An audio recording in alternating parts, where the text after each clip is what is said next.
स्वागत है आपका एक नई सोच YouTube चैनल पे। आज हम ऐसे टॉपिक की बात करेंगे जो अक्सर लोगों का सवाल रहता है कि स्टेट लैंड के ऊपर किस तरह से हम मालिक बनते हैं।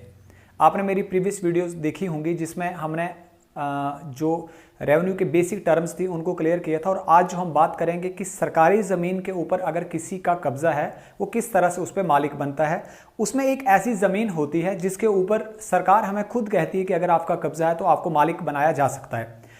वो ज़मीन ऐसी है जिसको हम आमतौर पे जो कहते हैं LB6 के नाम से जाना जाता है, लेकिन ये गवर्नमेंट का एक आर्डर था LB6C ऑफ 1958।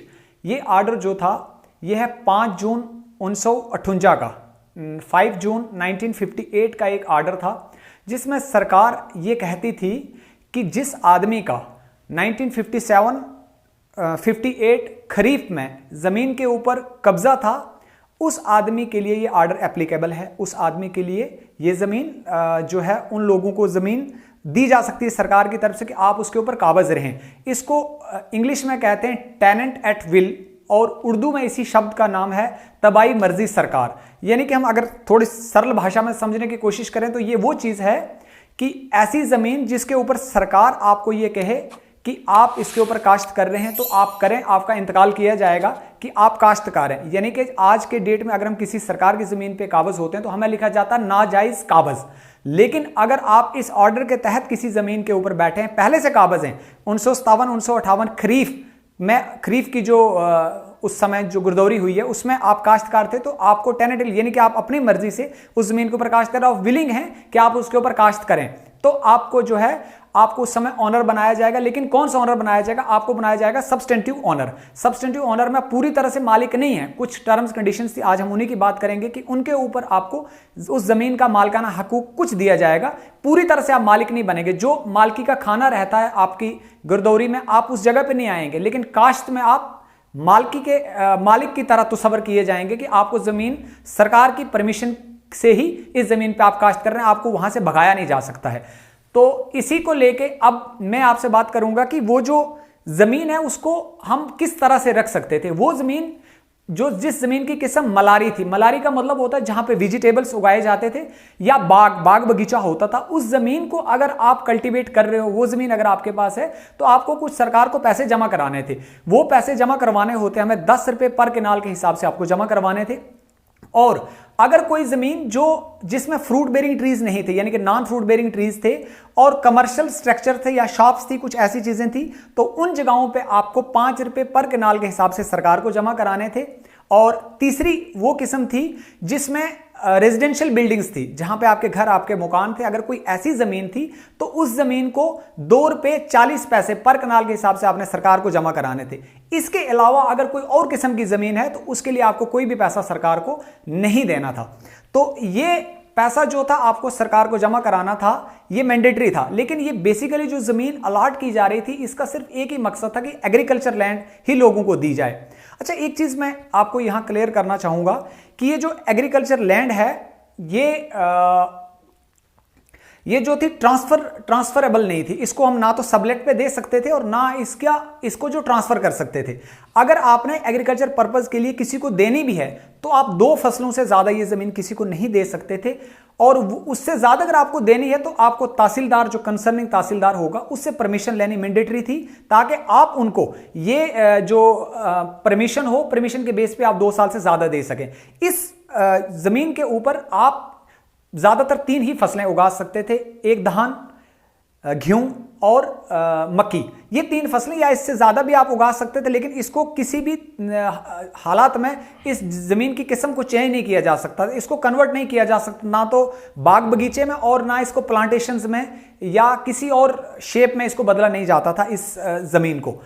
तो उसके बाद अगर कोई बंदा इस जमीन का वायलेशंस करता है, LB6C की जो नॉर्म्स थी, जो टर्म्स कंडीशंस थी, अगर उनका कोई वायलेशंस करता तो उस आदमी को इस जमीन से हटाया जाएगा। उसको हटाने के लिए कोई भी वो नहीं थी कि उसको मतलब इस जमीन पर रखा जाए, हटाया जा सकता था अगर कोई बंदा वायलेशंस करता है। तो जैसे मैंने आपको कहा कि टेनेंट एट विल के बेस के ऊपर ये जमीन हमें दी गई थी। इसके ऊपर सब्सटेंटिव राइट है, ऑनरशिप राइट हमारा इस लैंड के ऊपर पूरी तरह नहीं था। एक किस्म का आपको सरकार के साथ एक संधि टाइप में जैसे थी कि आप उस पे ऊपर रहेंगे।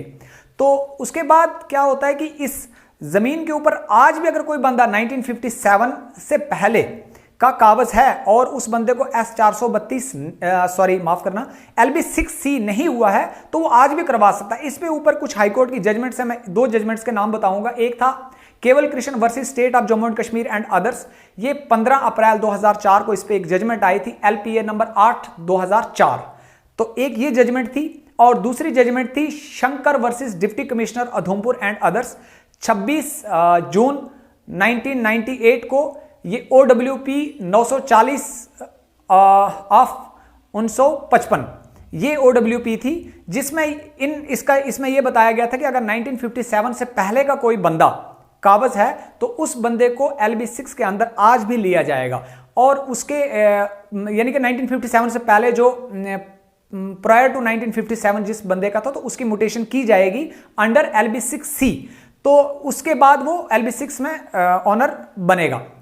अच्छा, एक चीज और आती है कि जमीन कितनी अलाट हो सकती थी LB6 के अंदर एक बंदे को। तो ये जो जमीन थी ये अलाट अगर ज्यादा भी किसी को हो गई उस समय, जितनी भी वो काश्त करता था उससे कोई प्रॉब्लम नहीं थी, लेकिन एक आदमी की जो 12.5 स्टैंडर्ड म्यारी एकड़ से ज्यादा जमीन नहीं होनी चाहिए थी। तो मैं एकड़्स का आपको बता दूं कि 8 कनाल का 1 एकड़ होता है, तो 12.5 स्टैंडर्ड म्यारी एकड़ का मतलब हो गया तकरीबन पूरे 100 कनाल के आसपास। हम मान के चलते हैं कि 100 कनाल किसी भी एंगल से किसी भी किस्म की अगर आपके पास जमीन है तो आपको 100 कनाल से ज्यादा इस लैंड में से फिर अलाट नहीं किया जाएगा, यानी कि आपकी टोटल लैंड 100 कनाल ही होनी चाहिए। सपोज किसी की 50 कनाल जमीन और कोई जमीन है उसकी जिसपे उसका मालकाना हक ऑलरेडी है और उसके बाद और जमीन उसको अलाट करनी है तो उसको फिर ये कम अलाट की जाएगी, यानी कि 100 कनाल को एक्सीड नहीं होनी चाहिए। तीसरी चीज मैं बताऊं कि जब इसमें ये मालकाना हकूक लोगों को मिले लेकिन इसमें टेनेंट एट विल था, उसके बाद सरकार ने एक और आर्डर ले आया S432C 1966 जो आया 3 जून 1966 को। ये आर्डर आने के बाद सरकार ने कहा कि जिन लोगों का इंतकाल LB6C में हुआ है उन लोगों को S432C के तहत पूरी तरह से इस जमीन का मालिक बना दिया जाए। एक और इंतकाल किया जाए, यानी कि जिसमें वो पहले मालिक अधूरे मालिक बने थे अब वो पूरी तरह से मालिक बन जाएंगे, उनको मालकाना हक दे दिए जाएंगे। तो S432C 1966 3 जून 1966 का जो आर्डर था, इस आर्डर में कुछ कंडीशंस थी कि जमीन कितनी अलाट करनी है। वहां पे जम्मू डिवीजन को अलग उसका शेयर था और कश्मीर डिवीजन को अलग शेयर था। जो जम्मू डिवीजन थी उसमें 32 कनाल यानी कि 4 एकड़ आबी जमीन एक आदमी को दी जा सकती थी और 48 कनाल यानी कि 6 एकड़ खुश्की जमीन दी जा सकती थी। और इसी प्रकार से कश्मीर डिवीजन में 16 कनाल या 2 एकड़ जमीन आबी और 32 कनाल या 4 एकड़ जमीन खुश्की अलाट की जा सकती थी। इसमें उसको आदमी को S432 में मालिक बनाया जा सकता था, यानी कि उसी आदमी को S432 में मालिक बनाया जाएगा जो बंदा LB6C में जिस आदमी को पहले जिसका इंतकाल हुआ अब उसका इंतकाल S432 में देके उसको पूरी तरह से ऑनर बनाया जाएगा। ऑनरशिप राइट उसको ट्रांसफर किए जाएंगे। अब ये इस लैंड की एक किस्म है कि ये लैंड जो है एलिनेट नहीं होती, इसको आप सेल नहीं कर सकते बिना गवर्नमेंट की परमिशन के। अगर उसके बाद किसी का विरासती इंतकाल भी हुआ है, सपोज किसी आदमी को जमीन अलाट हुई थी और उस बंदे की आज वफात हो गई, उसके बेटे को आगे वो जब विरासती इंतकाल उसका ट्रांसफर हुआ तो वो बेटा भी आज जमीन को नहीं बेच सकता है। और दूसरा, इसमें जो लड़कियां हैं उनको भी शेयर नहीं जाता है। जैसे लड़कियों की शादी हो जाएगी तो ये प्रॉपर्टी लड़कियों को भी शिफ्ट नहीं होती है। इस जमीन की आप किस्म को चेंज भी नहीं कर सकते। आज भी आप इस जमीन के ऊपर कोई भी बाग बगीचा या इसको किसी और शेप इसकी किस्म को चेंज नहीं किया जा सकता, ना ही आप इसके ऊपर कोई एग्रीकल्चर के अलावा कोई और चीज कर सकते। बेसिकली इस जमीन को अलाट करने का जो मकसद था वो सिर्फ एग्रीकल्चर पर्पज को लेके था। अगर कोई बंदा इसका वायलेशन करता है, LB6 का कोई वायलेशन करता है तो ये जो जमीन है फिर से दोबारा वापस सरकार को चली जाती है। आज भी भले ही आपका S432 हो गया, आपका इंतकाल हो गया, मालकाना हक भी हो गए, लेकिन अगर आप वायलेशन करते हो तो सरकार इस जमीन को वापस लेने का अधिकार रखती है। एक चीज मैं बीच में और क्लियर कर दूं कि जो LB6 था वो सस्पेंड कर दिया था गवर्नमेंट ने। एक आर्डर था LB 158 ऑफ 1989 22 जून 1999।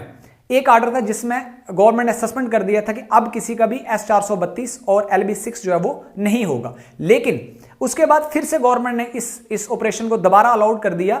गवर्नमेंट का एक ऑर्डर था, गवर्नमेंट ऑर्डर 108 ऑफ 10 11 जून 2007। इस ऑर्डर के तहत फिर से सरकार ने शुरू कर दिया। तो आज भी अगर कोई ऐसा आदमी है जिस आदमी की पास 1957 से पहले की गिरदौरियां और आज की डेट तक वो गिरदौरी उसके ऊपर चल रही है उसकी, तो आज भी उस बंदे का S432 जो है वो हो सकता है। पहले उसका LB6 ही होगा और उसके बाद S432 होगा और वो आदमी मालिक आज भी बन सकता है। आज भी अगर किसी की ऐसी जमीन है तो आदमी माफज खाने से अपनी वो पुरानी नकलें, वो पुराना रिकॉर्ड निकाल सकता है कि 1957 में उस आदमी की उस स्टेट लैंड के ऊपर वो काबज था या नहीं था। अगर काबज था, उसकी गिरदौरियां निकलती हैं, वो उसके ऊपर उसने 1957-58 की जो खरीफ थी उसके ऊपर उस बंदे ने काश्त की है। उसके बाद उसका LB6C के तहत उसका एक इंतकाल होगा और S432 में उसका इंतकाल होकर स्टेट लैंड के ऊपर भी आज आप मालिक बन सकते हैं अगर कोई ऐसा किसी का केस हो। अगर कहीं आपको समझने में दिक्कत है तो आप मुझे इस कमेंट्स में, वीडियो के कमेंट्स में लिख सकते हैं। मैं आपको कोशिश करूंगा कि मैं आपको वो चीज़ें, आपके सवालों के जवाब दे पाऊँ। और जिन चीज़ों का मुझे भी क्लियर नहीं होगा मैं किसी और से, एक्सपर्ट से पूछ के आपको बताने की कोशिश करूंगा। और अगली वीडियो में आप मुझे कहें कि मैं किस पर वीडियो बनाऊं, जिस चीज़ की आप रिक्वायरमेंट समझ रहे हैं और आम आदमी को वो आसानी से समझ आ जाए, मैं उसी पे वीडियो बनाऊंगा। Thank you.